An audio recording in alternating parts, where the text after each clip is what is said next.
Itong lugar namin, Sitio Maligaydos, San Vicente, San Pedro, Laguna.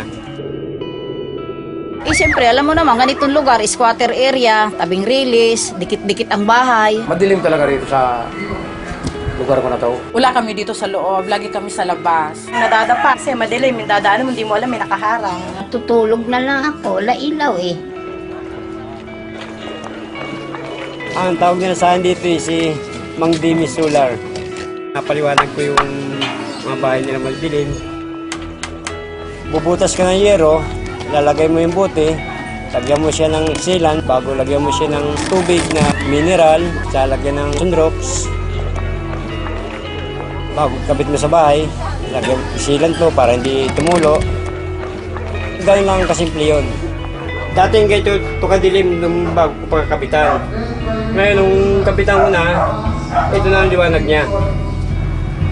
Yan ang liwanag. Pumili po ako kasi bote lang, tubig. Maliwanag na yung bahay mo. Bumaba yung ano ko, binayaran ko ngayon. Simula nung makabitan ako dito. At saka itong solar bottle bulb na to, hindi mainit. Dahil sa buti na yan, sa solar na buti na yan, gumanda ang araw namin. Ang nalagyan na namin ito ay bali 643. Gusto nga namin tuloy-tuloy para marami nga matulungan mga tao rin na yung maliwanagan mga bahay nila madidilim. Parang katulad na rin ng bumbilya.